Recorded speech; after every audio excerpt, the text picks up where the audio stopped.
Hello everyone, welcome to dynamic study.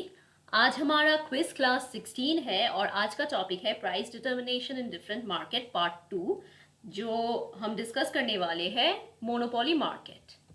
तो चलिए शुरू करते हैं। तो हम आज 10 क्वेश्चंस डिस्कस करेंगे, लेकिन उससे पहले let us discuss the basics of monopoly market. तो monopoly, there is a single producer of a commodity. तो यहां पर सिर्फ एक ही प्रोड्यूसर होते हैं, single. Okay, next is there is absence of competition, क्योंकि यहां पर देखिए सिंगल प्रोड्यूसर है, इसलिए कोई कंपटीशन नहीं होगा। There will be no competition, right. Next point है there is no close substitutes for monopoly product. इसका मतलब है कि मोनोपोली प्रोडक्ट में जो सिंगल सेलर है, there is only a single seller, तो वो एक टाइप का ही प्रोडक्ट बेचते हैं मार्केट में और उसका कोई कंपटीशन नहीं है। पहले ही मैंने कहा है कि there is absence of competition, तो इसलिए इसका कोई क्लोज सब्सटीट्यूट्स नहीं होता है। नेक्स्ट है cross elasticity of demand for a monopoly product is zero in case of pure monopoly and very low in case of simple monopoly। तो cross elasticity का मतलब ही होता है कि यहाँ पर एक क्रॉस मतलब सब्सटीट्यूट्स और कॉम्प्लीमेंट का रिलेशनशिप होगा। तो क्योंकि मोनोपोली में there is absence of competition, कोई कंपटीशन नहीं होता है, इसलिए क्रॉस इलास्टिसिटी, एक मोनोपोली प्रोडक्ट का क्रॉस इलास्टिसिटी जीरो होता है और प्योर मोनोपोली में, और पूरा का पूरा लो होता है सिंपल मोनोपोली में। ठीक है, नेक्स्ट पॉइंट है the monopolistic firm has control over supply of its commodity. There is no distinction between firm and industry under monopoly. Cases of pure monopolies are not found in developed countries. However, cases of pure monopolies are found in developing countries. Developing countries में pure monopoly के cases दिखते हैं, लेकिन developed countries में pure monopoly नहीं दिखते हैं. A monopolist will prevent entry of new firms in the long run. क्योंकि लॉन्ग रन में मोनोपोली अपना normal profit condition, they want to maintain the normal profit condition, इसलिए they try to prevent entry of new firms. और monopoly में देखिए एक single firm market में dominate करता है, इसलिए they will definitely not want the new firms to enter into the market. Okay, next है टाइप्स ऑफ मोनोपोली। पहला टाइप है natural monopoly. Natural monopoly is due to natural factors. Okay, for example, a particular raw material is concentrated at a particular place and this gives rise to monopoly exploitation of such material. Example, monopoly of diamond mines in South Africa. Bangladesh has monopoly of raw jute. तो ये geographical conditions के लिए monopoly बन जाते हैं। Like for example tea estate, Darjeeling में चाय ज्यादा है, इसलिए इस नेचुरल फैक्टर के लिए Darjeeling plays a monopoly power in tea industry. Okay, और या Assam. Okay, so this is basically due to the differences in natural factors. ये नेचुरल डिफरेंसेस इन नेचुरल और ज्योग्राफिकल फैक्टर्स। ओके, इन कारणों से नेचुरल मोनोपोली अराइज करते हैं। Okay,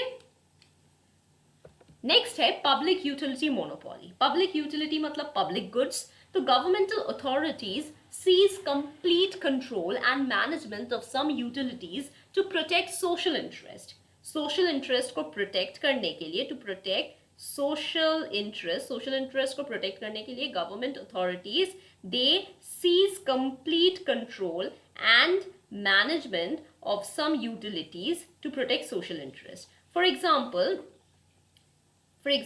post, telegraphs, telephones, electric power, railway transport, provision of water are monopolies of government and local authorities.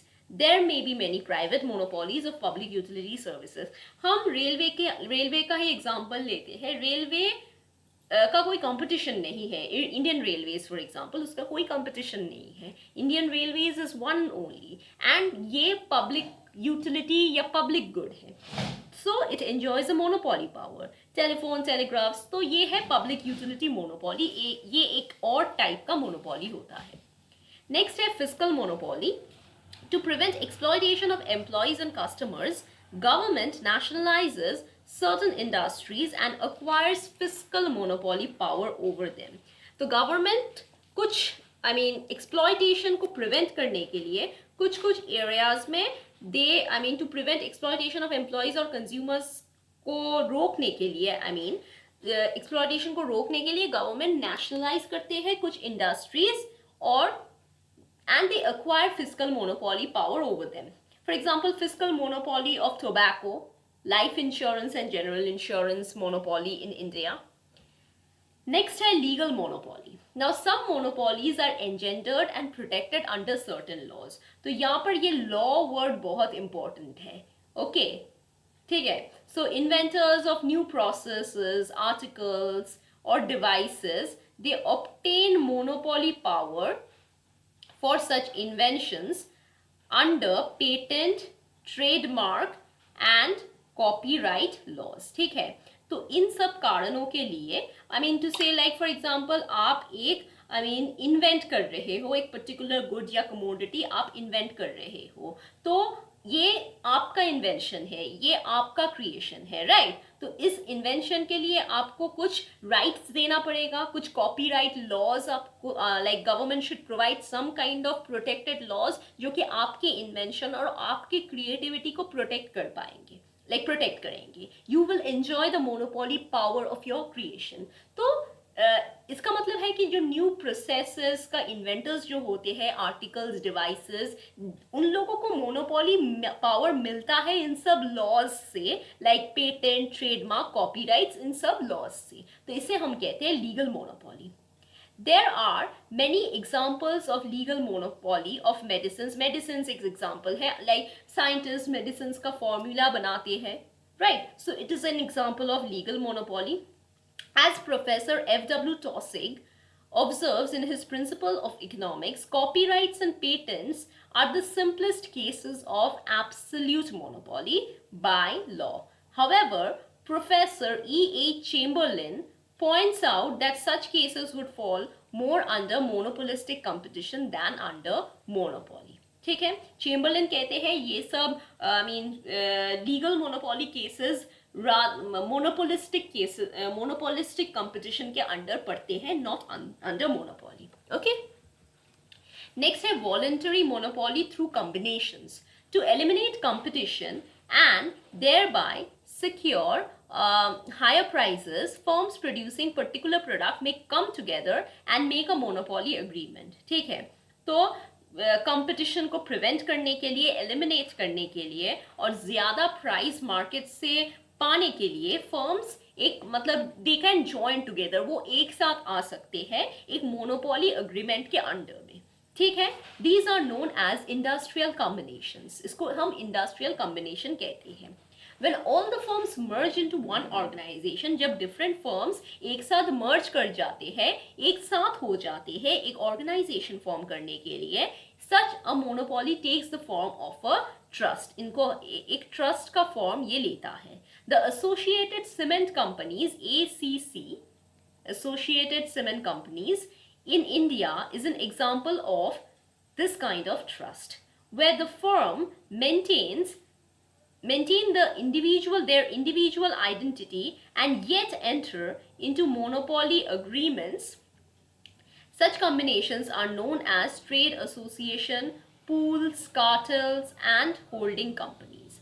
A pool is deemed to lose combination. A pool is deemed to lose combination to maintain a particular higher price level of the commodity. A cartel is based on agreement to restrict output to get higher prices. Cartel, ये सब कुछ हम oligopoly में और भी details में पढ़ेंगे ताकि आपको और क्लियर हो जाए.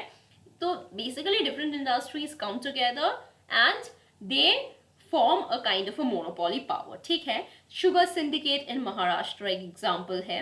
Then a holding company secures monopolistic control over a number of firms by holding a majority of shares in them. कुछ shares ज़्यादा होने से they kind of secure a monopolistic competition over a number of firms. Next हम discuss करेंगे sources of monopoly. The first point is legal sanction. A monopoly, as stated, may be the result of a government sanction. The government of a country may legally permit, legally वो permission दे रहे हैं, a private monopoly or monopoly in the public sector for myriad, मतलब बहुत सारे कारण के लिए, myriad reasons. National security, example, manufacture of defense equipment, social equity, post office, water supply, electricity supply, telephones, or economic considerations like public utility services or essential goods to be produced on a large scale by a single firm for reducing the cost and price, example, monopoly of transport services, are paradigm of such monopoly. Monopolies may be created to avoid waste due to duplication of services, example public utilities. ठीक है, तो monopoly मतलब ये government एक sanction देते हैं, government legally permission देते हैं इस मोनोपोली को ऑपरेट करने के लिए for varieties of reasons like for example public utility services या नेशनल सिक्योरिटी, इन सब कारणों के लिए. ठीक है, and to avoid waste and duplication of services in public utilities और नेशनल डिफेंस, ये सब इंपॉर्टेंट सर्विसेज है, तो इनका डुप्लीकेशन अवॉइड करना बहुत ज़रूरी है. इसलिए गवर्नमेंट इन लोगों को, इन सब सेक्टर्स को लीगली परमिशन देते हैं मोनोपोली में ऑपरेट करने के लिए. नेक्स्ट है control over supply of input. Secondly, a monopoly situation may arise due to control over the supply of an essential input, raw materials, skilled labor, technology used, denying access to these inputs to any potential firm. Example, government monopoly of railways in India. Rail tracks are not used by private rail companies. Monopolies may be protected through a protectionist policy of the government by putting tariffs on foreign goods. तो यहाँ पर क्या है कि कुछ input items like for example railway tracks जो होते हैं, इस इनपुट आइटम्स में से कुछ रिस्ट्रिक्शंस या प्रोटेक्शन दिए जाते हैं जो कि सिर्फ और सिर्फ गवर्नमेंट मोनोपोली ऑफ रेलवेज या इंडियन रेलवेज ही यूज कर पाएंगे और प्राइवेट रेल कंपनीज यूज नहीं कर पाएंगे. ठीक है, तो ये है this is called supply of input के ऊपर कंट्रोल रखना ताकि मोनोपोली पावर एंजॉय किया जा सके. नेक्स्ट है merger for large scale production. Thirdly, monopoly undertaking may be a consequence of the necessity to produce on large scale to reduce cost reduce करने के लिए monopoly monopoly undertaking may be a consequence. Okay, so existing small firms जो है वो, क्योंकि वो लोग inefficient नहीं है एग्जिस्टिंग स्मॉल फर्म्स, तो वो लोग मर्ज कर सकेंगे, may merge into a big firm और may not survive in the long period. Okay, तो इसलिए basically small firms, they merge because they are not efficient, right? ये small firms उतना efficient नहीं होते हैं individually, इसलिए वो लोग merge करते हैं to a big firm so that they can survive in the long period, ताकि वो survive कर पाए long period में. Okay, fine.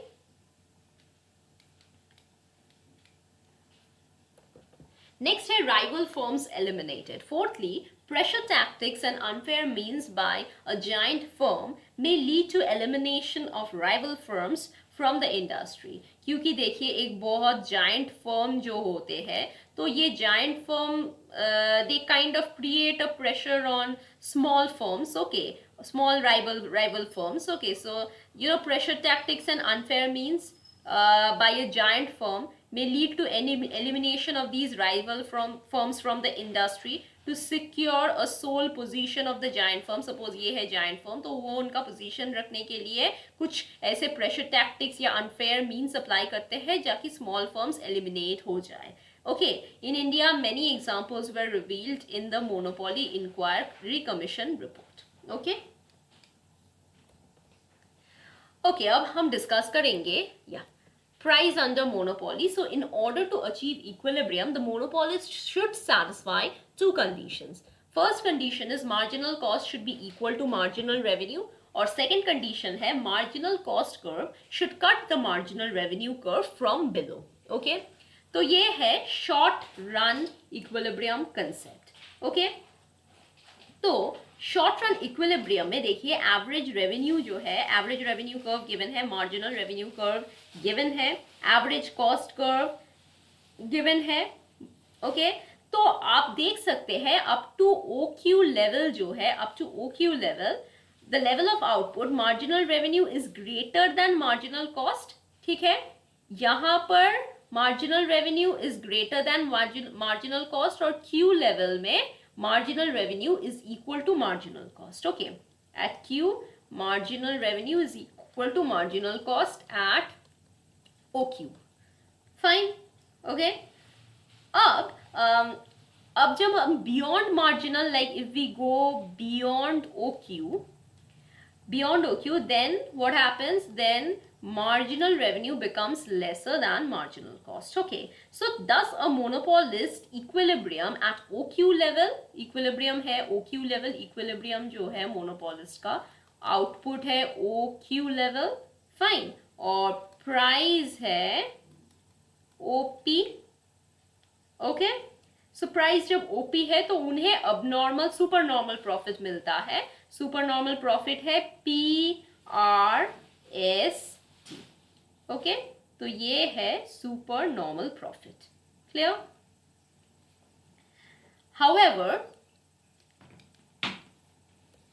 हाउएवर हमेशा प्रॉफिट मेंटेन्ड नहीं होते हैं. Okay, however it is not possible to earn super normal profits, and so basically if the demand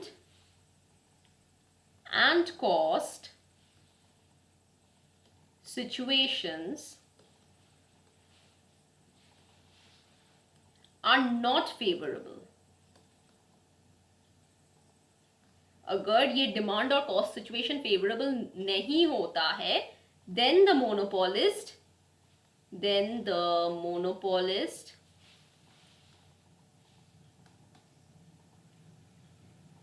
suffers a loss which is represented by PABC. Okay, fine.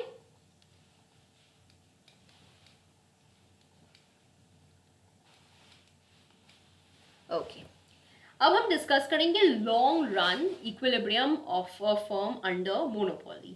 ठीक है, तो long run equilibrium में हम जानते हैं कि सारे फैक्टर्स वेरिएबल होते हैं, variable factors. Okay, long run equilibrium में. फाइन.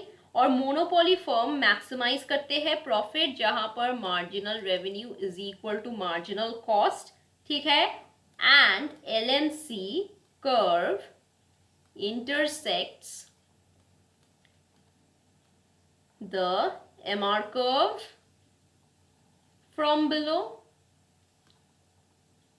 Okay, fine. तो इस फिगर में हम देख सकते हैं कि जो मोनोपोली फर्म है वो इक्विलिब्रियम में है at the point E where the LMC is equal to marginal revenue, और LMC curves कट करते हैं मार्जिनल रेवेन्यू कर्व को फ्रॉम बिलो. ठीक है, तो OQ है इक्विलिब्रियम आउटपुट और OQP है इक्विलिब्रियम प्राइस. ठीक है, तो अब OQ लेवल में कॉस्ट पर यूनिट क्या होता है? QH. OQ लेवल में, wait a second, at OQ level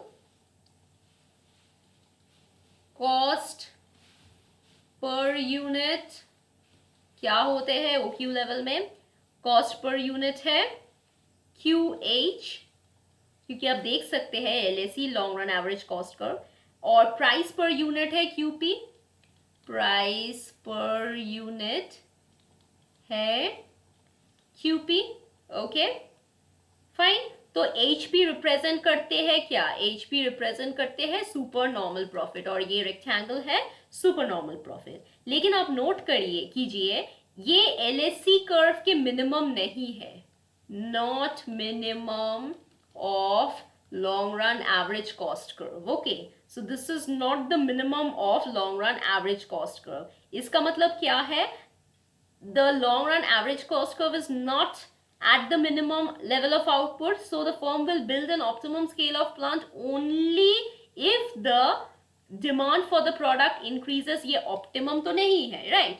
So at this particular point, the firm will build an optimum scale of plant only if the demand for the product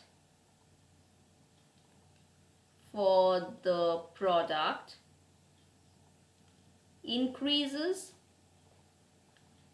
ठीक है, fine. तो अब क्या है कि if there is अ, तो ये optimum नहीं है. ओके फाइन, क्योंकि ये मिनिमम लेवल ऑफ एलएसई नहीं है.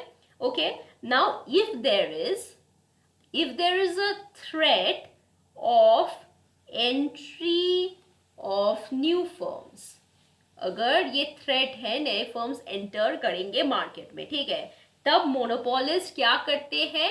एक प्राइस रिडक्शन स्ट्रैटेजी अपना लेते हैं. तब मोनोपोलिस्ट प्राइस रिडक्शन स्ट्रैटेजी अपना लेते हैं और प्राइस देखिए रिड्यूस हो जाते हैं to B R. Okay, so price is lower. So price, I mean, since the price per unit of BR is equal to cost per unit at R, ये equal है, तो ये जब BR में आ जाता है तब क्या हो जाता है? Normal profit situation. Okay, so ये है नॉर्मल प्रॉफिट सिचुएशन. तो रिडक्शन इन प्राइस होता है, so in profit, to prevent the entry of the new firms.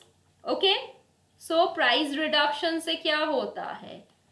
Profit का भी, ये जो सुपर नॉर्मल प्रॉफिट अर्न होता है, ये प्रॉफिट का रिडक्शन होके नॉर्मल प्रॉफिट्स होता है. फाइन, तो यहां पर नॉर्मल प्रॉफिट सिचुएशन हो जाते हैं. Okay, so basically in order to, basically conclusion जो है कि अगर monopoly, if a monopoly firm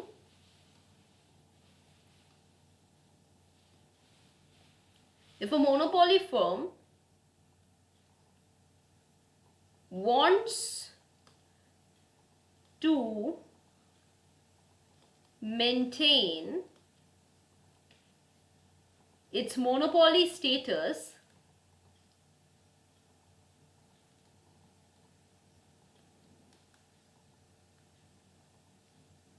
it can earn supernormal profit in the long run. Okay, तो लॉन्ग रन में वो सुपर नॉर्मल प्रॉफिट अर्न करेंगी. लेकिन जब थ्रेट होता है, threat of entry of new firms, जब थ्रेट होता है नए फर्म्स का एंट्री होने से, तब प्राइस रिड्यूस होके नॉर्मल प्रॉफिट सिचुएशन दिखता है. ठीक है, तो reduction in the price depend करता है ऑन द एंट्री और on how strong is the, मतलब कितना स्ट्रॉन्ग है ये threat of entry of new firm, threat of entry of new firm. ठीक है, नए फर्म्स इंडस्ट्री में एंटर होना कितना स्ट्रॉन्ग है उसके ऊपर प्रॉफिट डिपेंड करते हैं. फाइन, तो चलिए अब हम क्वेश्चन आंसर्स पे जाते हैं. तो पहला जो क्वेश्चन है, the following are the key features of a monopoly except. देखिए हम जानते हैं यहाँ पर कोई सब्सटीट्यूट्स, क्लोज सब्सटीट्यूट्स नहीं है, पूरा का पूरा इन्फ्लुएंस होता है प्राइस का, एंट्री बैरियर होता है. तो पहला option diseconomies of scale, the first option. Next is which of the following statements about the monopoly is false. इन सब में से अब देखिए, a monopoly is the only supplier of the good, ये तो फॉल्स नहीं होगा.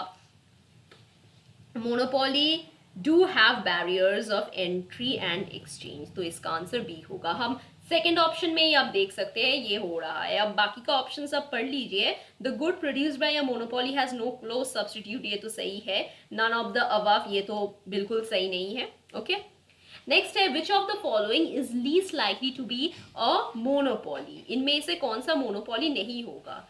देखिए, the sole owner of an occupational licence तो मोनोपोली होगा। फार्मास्यूटिकल कंपनी विद पेटेंट, ये भी मोनोपोली होगा। मैंने पहले ही डिस्कस किया है इस video, at the start of this video.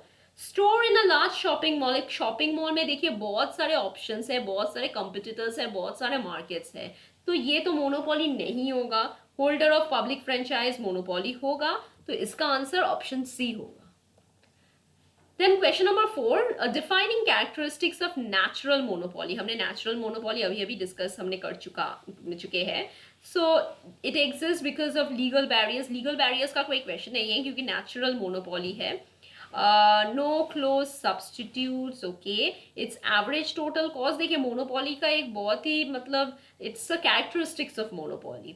Then it's average total cost curve slopes down as it intersects the demand curve, क्योंकि नेचुरल मोनोपोली का average total cost demand curve तो डाउनवर्ड स्लोप होता है। सो ये कह रहे हैं कि डिफाइनिंग कैरेक्टरिस्टिक्स जो मोनोपोली नेचुरल मोनोपोली को डिफाइन करता है, तो ये ऑप्शन सी होगा। Average total cost curve slopes downward as it intersects the demand curve. Okay, next है an industry in which one firm can supply the entire market at a lower price than two or more firms is called industry जहाँ पर एक firm जो कि supply कर पाते हैं entire market में at a lower price than two और मोर फर्म्स, ये तो नेचुरल मोनोपोली होगा ना। ओके, बिकॉज पहले क्या कहा है? पहले हमने कहा है कि average total cost slopes downward as it intersects the demand curve. तो क्या है कि दो तीन फर्म्स का जो दो तीन फर्म्स इंडिविजुअली सेल करके उसे उसका कॉस्ट हायर होता था, लेकिन जब इंडिविजुअली वो सेल करता है इंडस्ट्री में, एक फर्म जब सप्लाई करते हैं एंटायर मार्केट में, तो प्राइस लोअर हो जाते हैं। Fine, so this is natural monopoly. Next है, this is question number 5. Next question, a market in which competition and entry are restricted by granting of public franchise या government license, patent, copyright।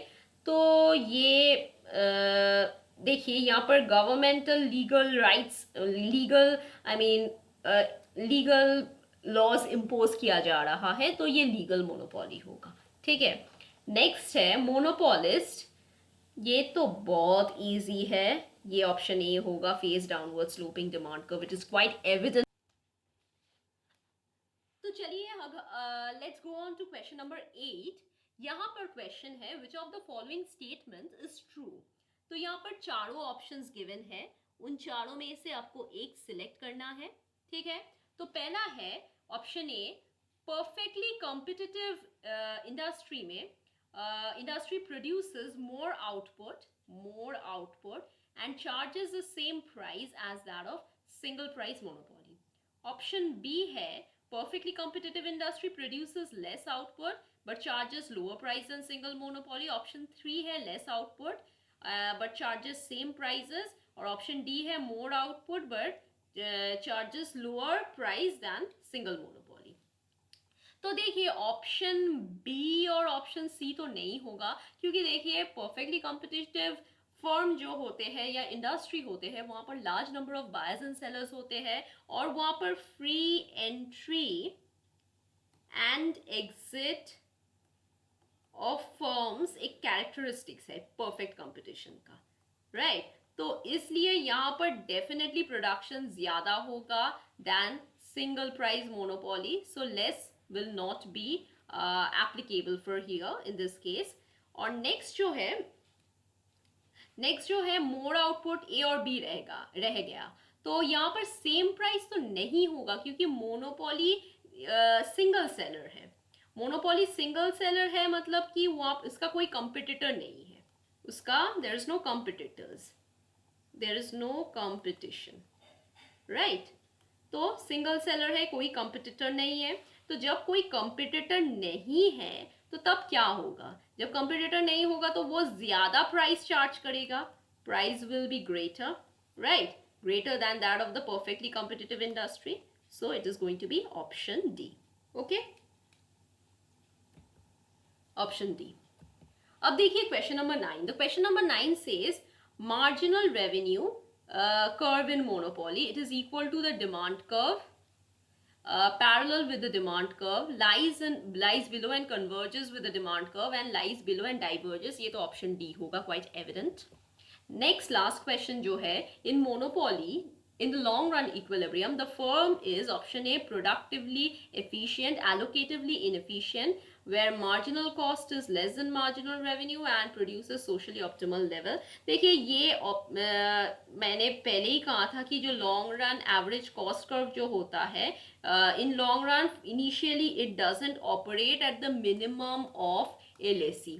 ठीक है, ऐसा नहीं होता है long run में, वो सुपर नॉर्मल प्रॉफिट अर्न कर सकते हैं, तो मिनिमम ऑफ LAC में वो नहीं होता है, इसलिए ये ऑप्शन बी होगा. Okay, answer B. Fine, so that's it. I hope ये वीडियो क्लियर है आप लोगों को. So keep on watching dynamic study, keep learning, okay, and we'll be coming up with more questions. So till then, stay safe, keep learning, keep sharing. Thank you. Bye bye.